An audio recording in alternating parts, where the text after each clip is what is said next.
നിയമസഭയിൽ ഇന്ന് ഗവർണറുടെ പ്രസംഗത്തിന്മേലുള്ള നന്ദി രേഖപ്പെടുത്തൽ ചർച്ചയിൽ കോൺഗ്രസ് എംഎൽഎ ടി സിദ്ദിഖ് കടുത്ത ഭാഷയിലാണ് പ്രതികരിച്ചത്. പ്രധാനമായും വനമന്ത്രിക്കെതിരെയായിരുന്നു അദ്ദേഹത്തിന്റെ വിമർശനം. അദ്ദേഹത്തിന് ആ സ്ഥാനത്ത് ഇരിക്കാൻ പോലും യോഗ്യതയില്ല എന്നുള്ള വിമർശനങ്ങളാണ് സിദ്ദിഖ് നടത്തിയത്. സിദ്ദിഖിന്റെ നിയമസഭ പ്രസംഗത്തിലേക്ക്. ഇവിടെ നയപ്രഖ്യാപന പ്രസംഗമാണ് സർ. ഈ നയപ്രഖ്യാപന പ്രസംഗം നടത്തിയപ്പോ അതിന് നയമില്ല, നിലപാടില്ല, പ്രഖ്യാപനമില്ല, ഒരു കഴമ്പുമില്ല സർ. നയപ്രഖ്യാപനത്തിന്റെ എല്ലാ തകർച്ചയുടെ ആഴവും പരപ്പും, ഒന്ന് അതിന്റെ കണ്ടന്റ്, രണ്ട് അത് പ്രസംഗിക്കാതെ പോയതായിരിക്കുന്ന ഗവർണർ. ഇത് രണ്ടും കൂടെ ആയപ്പോ ഈ നയപ്രഖ്യാപന പ്രസംഗം എന്നുള്ളത് ചർച്ച ചെയ്യുന്നത് പോലും നിരർത്ഥകമായിട്ടുള്ള ഒരവസ്ഥയിലേക്ക് എത്തി സർ. സർ, കേരളത്തിന്റെ അതീവ ഗൗരവതരമായിട്ടുള്ള ഏറ്റവും മർമ്മപ്രധാനമായ രണ്ട് പ്രശ്നം, ഒന്ന് കേരളത്തിന്റെ വളർന്നു വരുന്ന നാർക്കോട്ടിസം. സർ, എന്താണ് നയപ്രഖ്യാപനത്തിലുള്ളത്? കേരളത്തിലെ ചെറുപ്പക്കാർ, സ്കൂൾ വിദ്യാർത്ഥികൾ, കോളേജ് വിദ്യാർത്ഥികൾ, ചെറുപ്പക്കാർ, ഇവർ മുഴുവൻ കാർന്ന് തിന്നുന്ന ഏറ്റവും വലിയ വിപത്തായിട്ടുള്ള നാർക്കോട്ടിസത്തിന് പൊളിറ്റിക്കൽ പാട്രിയോട്ടിസം കൊടുക്കുന്ന ഒരു ഗവൺമെന്റിന്റെ നയപ്രഖ്യാപനം വന്നപ്പോ ആ നയപ്രഖ്യാപനത്തിൽ ഒരക്ഷരം പോലും ഉരിയാടാതെയാണ് നിങ്ങൾ കടന്നുപോയത്. സർ, രണ്ടാമത്തെ ഗൗരവതരമായിട്ടുള്ള പ്രശ്നം എന്താ സർ? രണ്ടാമത്തെ ഗൗരവതരമായിട്ടുള്ള പ്രശ്നം ചെറുപ്പക്കാരുടെ മൈഗ്രേഷനാണ്. ഞാൻ ചോദിക്കുന്നു, ഇന്ന് കേരളത്തിന്റെ അവസ്ഥ എന്താ? ഗൗരവതരമായിട്ടുള്ള ഈ പ്രശ്നത്തെ അഡ്രസ് ചെയ്യാനുള്ള ഒരു വാക്ക്, ഒരു സംസാരം, ഒരു ഇടപെടൽ കേരളത്തിന്റെ ഗൗരവതരമായ ഈ പ്രശ്നത്തെ സംബന്ധിച്ച് നിങ്ങൾ എന്തെങ്കിലും പറഞ്ഞോ? സർ, ഒരു കാര്യം നമ്മൾ ആലോചിക്കണം. ഒന്ന്, ആയുർദൈർഘ്യം കൂടിയ കേരളം. രണ്ട്, മരണനിരക്ക് ക്രമേണ കുറഞ്ഞതായിരിക്കുന്ന കേരളം. ജനനനിരക്ക് കുറഞ്ഞതായിരിക്കുന്ന കേരളം. അതിന്റെ കൂടെ നമ്മുടെ ഹൈ പൊട്ടൻഷ്യൽ ആയിട്ടുള്ള നമ്മുടെ മൈഗ്രേഷൻ. സർ, വിദേശ രാജ്യത്തിന്റെ ഹൈ പ്രൊഡക്ടിവിറ്റിയുള്ള ചെറുപ്പക്കാരെ വാർത്തെടുക്കുന്ന ഒരു കേന്ദ്രമായി നമ്മുടെ ഈ കേരളം മാറി സർ. നമ്മുടെ ബ്രെയിൻ ഡ്രെയിൻ, ഈ ബ്രെയിൻ ഡ്രെയിനെ സംബന്ധിച്ച് ഒരു നയപരമായ ഒരു കാഴ്ചപ്പാടിന്റെ ഒരക്ഷരം ഈ നയപ്രഖ്യാപനത്തിൽ വന്നോ? സർ, ഞാൻ ഈ നയപ്രഖ്യാപനത്തെ അതിന്റെ ആംഗിളിൽ കാണാൻ ആഗ്രഹിക്കുന്നു സർ. സർ, നമ്മൾ വൃദ്ധസദനത്തെ സൃഷ്ടിക്കുക, നമ്മൾ വിദേശ രാജ്യങ്ങളിലേക്കുള്ള അതിപ്രധാനമായിട്ടുള്ള ഹൈ പൊട്ടൻഷ്യൽ HR കമ്മ്യൂണിറ്റിയെ നമ്മൾ സൃഷ്ടിക്കുക. അവിടെയാണ് സർക്കാരും അതുപോലെ ഗവർണറും തമ്മിലുള്ളതായിരിക്കുന്ന ചക്കളത്തി പോരാട്ടം. സർ, ഇവിടെ കഥ, തിരക്കഥ രാജ്ഭവൻ, സംവിധാനം മുഖ്യമന്ത്രിയുടെ ഓഫീസ്, അഭിനയം രണ്ടാളുകൾ, ഒന്ന് ആരിഫ് മുഹമ്മദ് ഖാൻ, രണ്ട് പിണറായി വിജയൻ. നാടകത്തിന്റെ പേര് കബളിപ്പിക്കുന്ന കൊമ്പുകോർക്കൽ. ഇതാണ് കേരളത്തിന്റെ പൊതു അവസ്ഥ. സർ, ഇതിൽ എന്താണ് നെറ്റ് റിസൾട്ട്? എന്താ സർ? ഇവർ തമ്മിലൊരു ബാർട്ടർ സിസ്റ്റം ഉണ്ട്, കൊടുക്കലും വാങ്ങലും. അത് യഥേഷ്ടം നടക്കുകയാണ് സർ. ഞാൻ രണ്ട് എക്സാമ്പിൾ ഇപ്പോ, എനിക്ക് സമയം കുറവായതുകൊണ്ട് പറയാം, ഒന്ന് ചൂണ്ടിക്കാണിച്ചേ. സംസാരിക്കുന്ന ആരെങ്കിലും മറുപടി പറഞ്ഞോ? സർ, ഫെബ്രുവരി മാസം 7-ാം തീയതി 2022 ലോകായുക്തയുടെ ഓർഡിനൻസിൽ ഗവർണർ ഒപ്പിടുന്നു. ലോകായുക്ത ഓർഡിനൻസ് എന്ന് പറഞ്ഞാൽ ഏതാണെന്ന് നമുക്കറിയാലോ. ചിറകരിയാൻ, പല്ല് പിഴുതെറിയാൻ നേതൃത്വം കൊടുക്കുന്ന ഓർഡിനൻസ്. ആ ഓർഡിനൻസിന്റെ ഗവർണർ ഒപ്പിടുകയാണ്.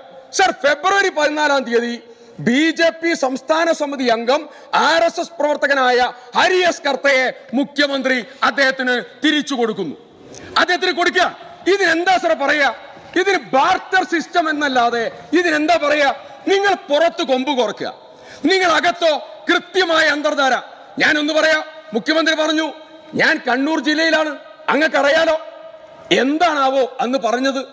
അപ്പം പറയാണ്, എന്റെ ജില്ലയിൽ ഒരു യൂണിവേഴ്സിറ്റി ഉണ്ട്, കണ്ണൂർ സർവകലാശാല.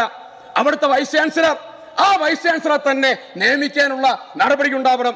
പ്രോസ് ചാൻസലറായ നമ്മുടെ വിദ്യാഭ്യാസ മന്ത്രി ആ റിട്ടയർ ചെയ്യേണ്ട പ്രായപരിധി കഴിഞ്ഞ ഗോപിനാഥ് രവീന്ദ്രനെ നിയമിക്കാൻ വേണ്ടി ഗവർണർക്ക് ശുപാർശ ചെയ്യുന്നു.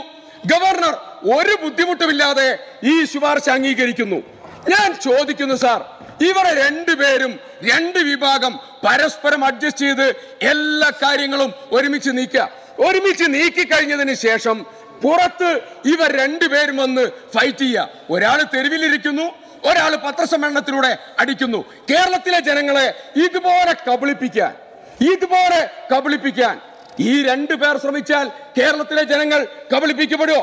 അകത്ത് അന്തർധാര സജീവമാണ്, പുറത്ത് അടിയും ജനങ്ങളെ കബളിപ്പിക്കലും സജീവമാക്കി നിർത്താൻ ഇവർ ആഗ്രഹിക്കുകയാണ് സർ.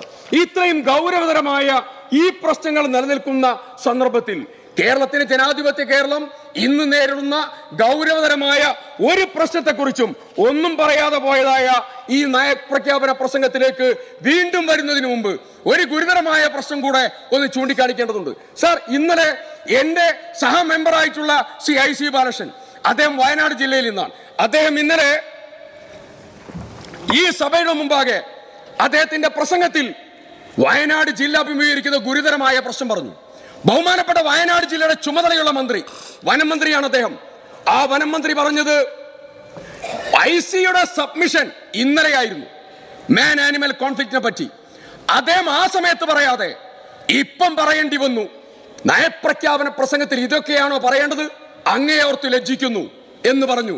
ഞാൻ ബഹുമാന്യനായ വനം മന്ത്രിയോട് പറയുന്നു, അങ്ങ് മന്ത്രിസ്ഥാനത്തിരിക്കാൻ യോഗ്യനല്ല. നയപ്രഖ്യാപന പ്രസംഗത്തിൽ എന്ത് പറയണമെന്ന് തീരുമാനിക്കുന്നത് അങ്ങയും അങ്ങയുടെ മുന്നണിയുമല്ല. ഞങ്ങൾ തീരുമാനിക്കും എന്ത് പറയണമെന്ന്. രണ്ടാമതൊന്ന് ചോദിക്കുന്നു, അങ്ങ് വനമന്ത്രിയാണല്ലോ. ഒരു പ്രജീഷ് എന്ന് പറയുന്ന ചെറുപ്പക്കാരൻ IC ഇവിടെ ചൂണ്ടിക്കാണിച്ചു. പച്ചയായി ആ മനുഷ്യൻ 36 വയസ്സേ ഉള്ളൂ. പശുവിന് പുല്ലരിയാൻ പോയപ്പോ അദ്ദേഹത്തിന്റെ കഴുത്തിൽ പിടിച്ച് കടുവ പിടിച്ചുകൊണ്ടുപോയി 60 മീറ്റർ അപ്പുറത്തേക്ക് പച്ചയോടുകൂടി ആ മനുഷ്യനെ കൊന്നു തിന്നുക കടുവ.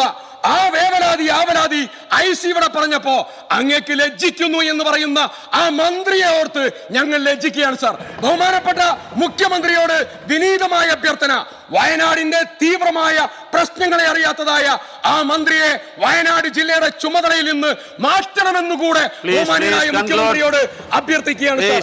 കേരളം സാർ, ഇതുപോലെ ഗുരുതരമായിട്ടുള്ള ഓരോരോ പ്രശ്നങ്ങൾ, പ്രയാസങ്ങൾ, ജനം നേരിടുന്ന ഗൗരവതരമായ പ്രശ്നങ്ങൾ, ആ പ്രശ്നങ്ങൾക്ക് ഒന്നുപോലും പരിഹാരം കാണാതെ, പരിഹാരത്തിനുള്ള ശ്രമങ്ങൾക്ക് നേതൃത്വം കൊടുക്കാതെ കേരളത്തിൽ പോലീസിനെയും സംവിധാനത്തെ ഉപയോഗിച്ചുകൊണ്ട് ഒരു മിനിറ്റ് സാർ, ഒന്ന് സാർ,